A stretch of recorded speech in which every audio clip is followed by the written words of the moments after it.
السلام علیکم ورحمۃ اللہ وبرکاتہ۔ اعوذ باللہ السمیع العلیم من الشیطان الرجیم من ہمزہ ونفخہ ونفثہ۔ بسم اللہ الرحمن الرحیم۔ وما ارسلنا من قبلک من رسول ولا نبی الا اذا تمنى القى الشیطان فی امنیتہ فینسخ اللہ ما یلقی الشیطان ثم یحکم اللہ آیاتہ واللہ علیم حکیم۔ لیجعل ما یلقی الشیطان فتنة للذین فی قلوبہم مرض والقاسیة قلوبہم وإن الظالمین لفی شقاق بعید ولیعلم الذین اوتوا العلم انہ الحق من ربک فیؤمنوا به فتخبت له قلوبہم وإن اللہ لہادی الذین آمنوا الی صراط مستقیم۔ اے نبی کریم صلی اللہ علیہ وسلم، ہم نے آپ سے پہلے جس رسول اور نبی کو بھی بھیجا اس کے ساتھ یہ ہوا کہ جب وہ اپنے دل میں کوئی آرزو کرنے لگا، شیطان نے اس کی آرزو میں کچھ ملا دیا، بس شیطان کی ملاوٹ اللہ تبارک و تعالیٰ دور فرما دیتا ہے، پھر اپنی باتیں پکی کر دیتا ہے، اور اللہ تبارک و تعالیٰ دانا اور حکمت والا ہے۔ یہ اس لیے کہ شیطانی ملاوٹ کو اللہ تعالیٰ ان لوگوں کے لیے آزمائش کا ذریعہ بنا دے جن کے دلوں میں بیماری ہے اور جن کے دل سخت ہیں۔ بے شک ظالم لوگ گہری مخالفت میں پڑے ہوئے ہیں، اور ایسا اس لیے بھی کہ جنہیں علم عطا فرمایا گیا ہے وہ یقین کر لیں کہ یہ آپ کے رب کی طرف سے سراسر حق ہے، پھر وہ اس پر ایمان لائیں اور ان کے دل اس کی طرف جھک جائیں۔ یقیناً اللہ تبارک و تعالیٰ ایمانداروں کو راہ راست کی طرف رہبری کرنے والا ہے۔ محترم سامعین اکرام، سورۃ الحج سورہ نمبر 22 اور اسی صورت سے آیت نمبر 52، 53، 54، یہ تین آیات آپ کے سامنے تلاوت کی گئیں۔ بفضل اللہ، بعون اللہ، بتوفیق اللہ، تینوں آیتوں کا ترجمہ بھی آپ تمام کی خدمت میں پیش کیا گیا۔ سامعین اکرام، اللہ تبارک و تعالیٰ نے پہلی آیت کریمہ جو آج آپ کے سامنے تلاوت کی گئی اس میں فرمایا وما ارسلنا من قبلک من رسول ولا نبی الا اذا تمنى القى الشیطان فی امنیتہ۔ نبی کریم صلی اللہ علیہ وسلم کو مخاطب کرتے ہوئے اللہ تبارک و تعالیٰ نے فرمایا کہ اے نبی صلی اللہ علیہ وسلم، ہم نے آپ سے پہلے جس رسول اور نبی کو بھیجا اس کے ساتھ یہ ہوا کہ جب اس نے اپنے دل میں آرزو کیا تو شیطان نے اپنی طرف سے اس آرزو میں ملاوٹ کر دی۔ یہاں پر آرزو کے لیے اللہ تبارک و تعالیٰ نے جو لفظ نازل فرمایا ہے الا اذا تمنا، تمنا کا مطلب ہوتا ہے، تمنا کا دو مطلب مفسرین نے بیان کیا ہے۔ ایک مطلب یہ کہ دل میں آرزو کیا، خیال کیا، اور تمنا کا دوسرا مطلب یہ ہے کہ پڑھا اور اللہ تبارک و تعالیٰ کی آیات کی تلاوت کی۔ اس اعتبار سے اگر پہلا معنی لیا جائے گا، یعنی اللہ تبارک و تعالیٰ نے فرمایا کہ ہم نے آپ سے پہلے جس رسول اور نبی کو بھیجا اس کے ساتھ یہ ہوا کہ جب اس نے اپنے دل میں کوئی آرزو کی، جب وہ اپنے دل میں کوئی آرزو کرنے لگا، اس کا مطلب یہ ہے کہ نبی نے کوئی آرزو کیا اور نبی کے آرزو میں شیطان نے اپنی طرف سے کچھ ملاوٹ کر دی۔ ابھی نبی کی آرزو کیا ہوتی ہے؟ آپ جتنے بھی انبیاء کو، ان کی زندگیوں کو آپ اٹھا کر کے دیکھیں گے تو آپ کو پتہ چلے گا کہ نبی کی سب سے بڑی آرزو یہ ہوتی تھی کہ جو ان کی امت کے لوگ ہیں وہ ان پر ایمان لے آئے۔ معلوم ہے نا، نبیوں کی یہی آرزو ہر دور میں دیکھیے۔ اس لیے اللہ تبارک و تعالیٰ نے یہ بھی بتلایا ہے کہ جب قیامت کا میدان ہوگا تو سب سے زیادہ نبی کریم صلی اللہ علیہ وسلم کی امت کے لوگ ہوں گے، اس کے بعد موسیٰ علیہ السلام، اور کچھ ایسے نبی بھی ہوں گے جن کے ساتھ ایک یا دو آدمی ہوں گے۔ حالانکہ انہوں نے پوری زندگی کوشش کی، ان کے دل میں آرزو تھی کہ ان کے لوگ ایمان لے آئے۔ تو جب نبی اپنے دل میں یہ آرزو کیا، جب بھی اللہ تبارک و تعالیٰ نے پیارے رسول صلی اللہ علیہ وسلم کو مخاطب کرتے ہوئے فرمایا کہ آپ سے پہلے جتنے بھی رسول اور نبی اس روئے زمین پر آئے، انہوں نے جب آرزو کی تو اس کے آرزو میں شیطان نے رکاوٹ ڈالا۔ نبی کے آرزو تھی کہ زیادہ سے زیادہ لوگ ایمان لے آئے، لیکن شیطان نے کیا کیا؟ اس کی یہ چال ہوئی کہ جس قدر ہو سکے لوگوں کو ایمان سے روک دے۔ ایک معنی یہ بیان کیا گیا ہے۔ دوسرا معنی مفسرین نے بیان کیا ہے کہ جتنے بھی نبی آئے اور جب انہوں نے اللہ کے کلام کی تلاوت کی تو شیطان نے اپنی طرف سے اس میں کچھ ملاوٹ کر دیا۔ دیکھیے اللہ نے کیا فرمایا، وما ارسلنا من قبلک من رسول ولا نبی الا اذا تمنى القى الشیطان فی امنیتہ۔ اے نبی صلی اللہ علیہ وسلم، ہم نے آپ سے پہلے جس رسول اور نبی کو بھی بھیجا اس کے ساتھ یہ ہوا کہ جب وہ اللہ کے آیات کی تلاوت کرنے لگا تو شیطان نے کیا کیا؟ اس میں اپنی طرف سے ملا دیا۔ اس کا مطلب کیا ہوتا ہے؟ اس کا مطلب یہ ہے کہ جب بھی انبیاء علیہ الصلوۃ والسلام نے اللہ کے کلام کی تلاوت کی تو شیطان نے یہ کیا کہ یا تو اس تلاوت میں اپنی طرف سے کوئی لفظ ہیر پھیر کروایا، یا نہیں تو لوگوں کے دلوں میں اللہ کے کلام کے پرتی شکوک و شبہات ڈالنا شروع کیا کہ یہ ایسا نہیں، ایسا نہیں، ایسا کیسے ہوگا۔ سامعین کرام، اللہ تبارک و تعالیٰ نے یہاں پر بیان فرمایا ہے کہ اے نبی صلی اللہ علیہ وسلم، آج جو آپ لوگوں کے درمیان اللہ کے کلام کی تلاوت کر رہے ہیں اور اللہ تبارک و تعالیٰ کے دین کو لوگوں کے درمیان پھیلاتے ہوئے کوشش یہ کر رہے ہیں کہ لوگ زیادہ سے زیادہ اہل ایمان بن جائے، اور شیطان جو آپ کے کام میں روڑے اٹکا رہا ہے، آپ کی باتوں کے خلاف لوگوں کے دلوں میں شکوک و شبہات پیدا کر رہا ہے، تو آپ کو گھبرانے کی کوئی ضرورت نہیں۔ کیوں ضرورت نہیں؟ کیونکہ آپ سے پہلے نبیوں کے ساتھ بھی یہی ہوا ہے۔ پھر بھی جتنے بھی انبیاء آئے ہیں، اللہ تبارک و تعالیٰ نے ان کے کلام کی حفاظت کی اور اپنی بات کو لوگوں کے دلوں میں پکا کیا۔ آپ کی بات کو بھی لوگوں کے دلوں میں پکا کرے گا۔ دیکھیے اللہ نے کیا فرمایا، وَمَا أَرْسَلْنَا مِن قَبْلِكَ مِن رَسُولٍ وَلَا نَبِيٍّ إِلَّا إِذَا تَمَنَّى أَلْقَى الشَّيْطَانُ فِي أُمْنِيَّتِهِ، ہم نے آپ سے پہلے جس رسول اور نبی کو بھی بھیجا اس کے ساتھ یہ ہوا کہ جب وہ اپنے دل میں کوئی آرزو اور خیال کرنے لگا تو شیطان نے اس کی آرزو میں کچھ ملا دیا، لیکن شیطان کی ملاوٹ کو اللہ تبارک و تعالیٰ دور کر دیتا ہے۔ فَيَنْسَخُ اللَّهُ مَا يُلْقِي الشَّيْطَانُ، اللہ تبارک و تعالیٰ شیطان کی ملاوٹ کو دور کر دیتا ہے۔ اللہ تبارک و تعالیٰ جب بھی نبی اپنی بات کو لوگوں کے سامنے پیش کرتے ہیں تو شیطان اس میں رکاوٹ ڈالتا ہے، لوگوں کے دلوں میں شکوک و شبہات ڈالتا ہے۔ جبھی تو نبی صلی اللہ علیہ وسلم کے زمانے میں منافق بھی ہوئے کہ نہیں؟ منافق، کفار و مشرکین تو ہوئے ہی، منافق بھی ہوئے کہ ظاہری طور پر وہ ایمان لے آئے لیکن دل میں ان کے شک تھا، شبہ تھا کہ پتہ نہیں یہ صحیح ہے یا نہیں۔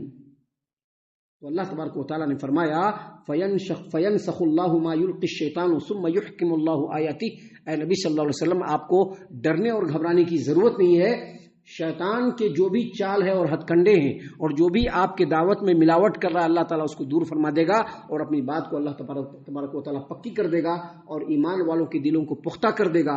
اور آگے فرمایا واللہ علیم الحکیم، اللہ تبارک و تعالیٰ جاننے والا اور حکمت والا ہے۔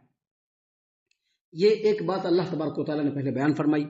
اب دوسری آیت میں اللہ تبارک و تعالیٰ نے جو دوسری اور تیسری آیت جو آپ کے سامنے آج پڑھی گئی، اس میں جو اللہ تبارک و تعالیٰ نے دو باتیں بیان کی ہیں وہ اصل سمجھنے کا ہے اور غور و فکر کرنے کا ہے۔ کیونکہ نبی آئے، نبی چلے گئے، نبی نے اپنے زمانے میں اللہ کے کلام کو لوگوں کے سامنے پیش کیا، لوگوں نے سنا، بہت سارے لوگوں کے دلوں میں پختگی آئی، بہت سارے لوگوں کے دلوں میں شکوک و شبہات ہوئے تو وہ کافر، مشرک اور منافق ہو گئے۔ ایسا نہیں کہ نبی کی بات آج نہیں ہے، آج ہے کہ نہیں ہے؟ نبی کی بات آج بھی آ رہی ہے۔ قرآن اللہ کا کلام آج بھی لوگوں کے سامنے پیش کیا جا رہا ہے۔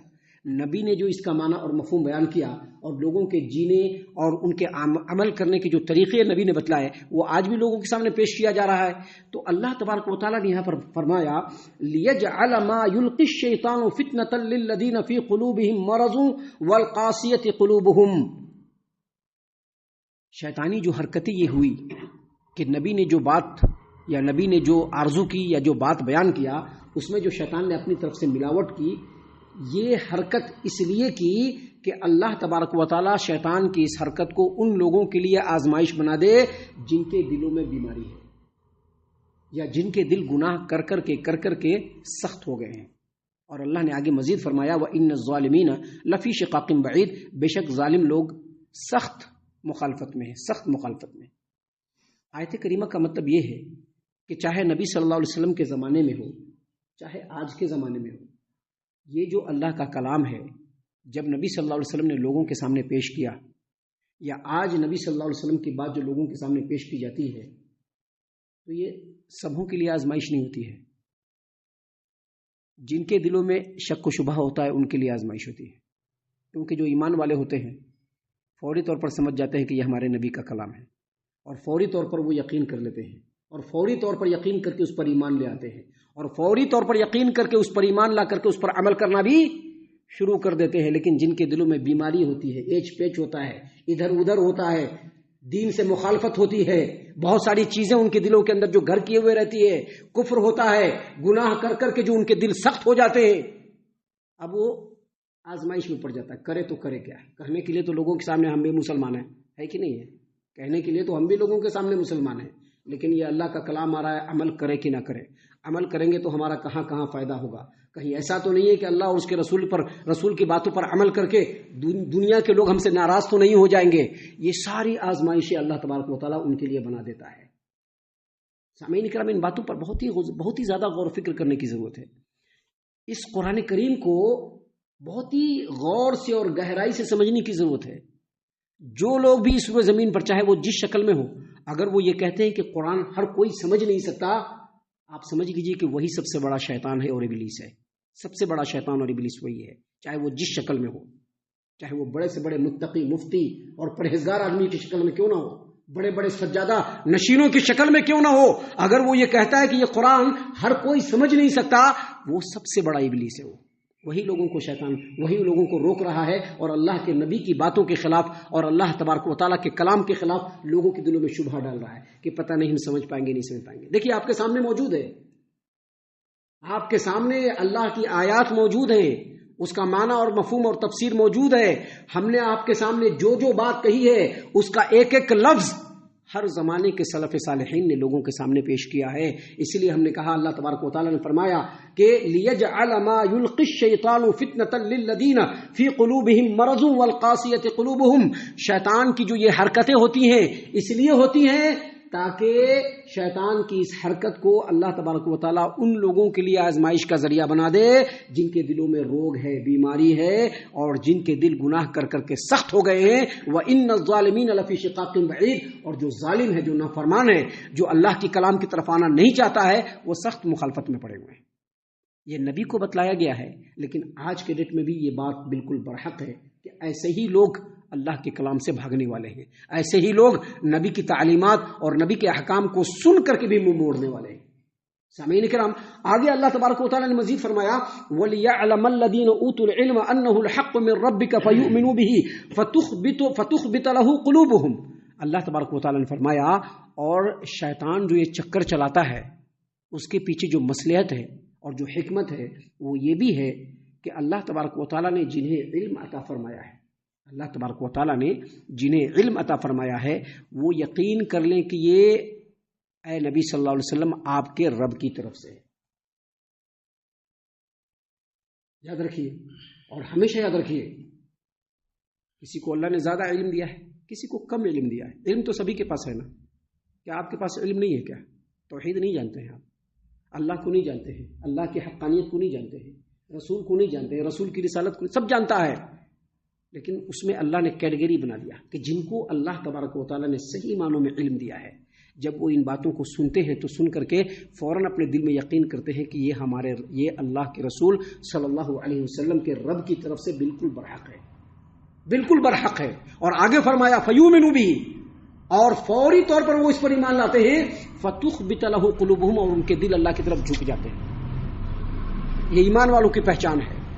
سامعین کرام، یہ جو دو کیٹیگری اللہ نے بتلایا ہے، یہ ہم میں سے کوئی بھی ہو سکتا ہے. دونوں کیٹیگری میں سے کوئی بھی ہو سکتا ہے. ہم بھی ہو سکتے ہیں، آپ بھی ہو سکتے ہیں، یہ بھی ہو سکتے ہیں، یہ بھی ہو سکتے ہیں، کوئی بھی ہو سکتا ہے. ہم کو یہ کرنا ہے کہ ان باتوں کو سمجھ کر کے جو صحیح لوگوں کی کیٹیگری ہے اس میں آنے کی کوشش کرنا. اور ایک مسلمان ہونے کے ناطے، ایک انسان ہونے کے ناطے ہمارے اوپر سب سے پہلا فرض یہ بنتا ہے کہ جو حق اور سچ بات ہے اس کو ہم قبول کرنے کی کوشش کریں. ایک مسلمان ہونے کے ناطے، ایک ایمان والا ہونے کے ناطے، ایک انسان ہونے کے ناطے. مسلمان ہونے کے ناطے اس اعتبار سے کہ ہم لوگ نبی کریم صلی اللہ علیہ وسلم کی امت میں سے ہیں، اور انسان ہونے کے ناطے اس اعتبار سے کہ ہمارا رب اللہ تبارک و تعالیٰ ہے، اسی نے ہم کو پیدا کیا ہے، وہی ہم کو کھلاتا پلاتا ہے، وہی ہم کو روزی دیتا ہے، وہی ہم کو گھر دیا ہے، وہی ہماری بگڑی بناتا ہے، وہی ہمارے رکے ہوئے کاموں کو آگے بڑھاتا ہے.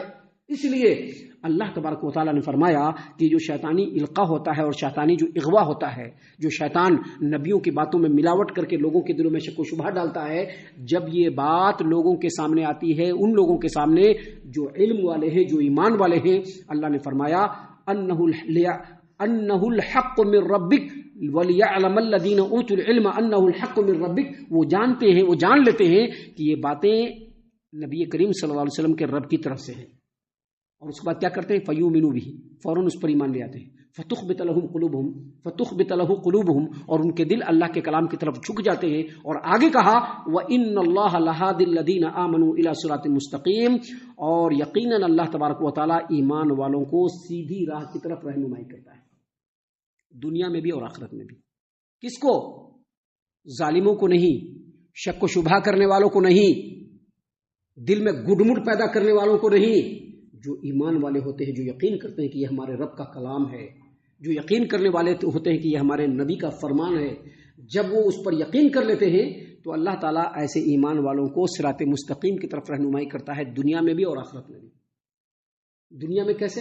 ایسے باطل چیزوں سے بچاتا ہے اور سیدھی راہ کی طرف رہنمائی فرما دیتا ہے اللہ تعالیٰ. یاد رکھیے، جب تک ہمارا رب رہنمائی نہیں کرے گا ہم کو رہنمائی نہیں مل سکتی ہے.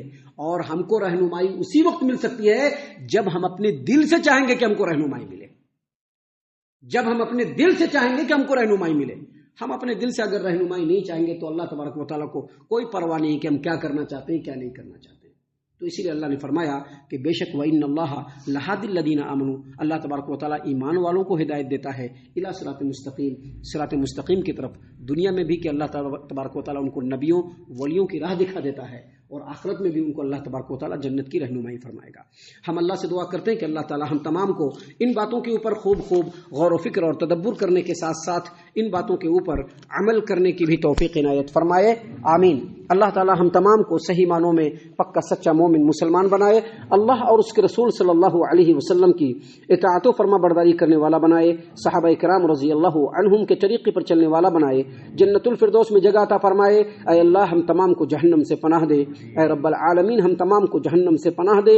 اے مالک الملک ہم تمام کو جہنم سے پناہ دے. آمین یا رب العالمین. وما علینا الا البلاغ المبین.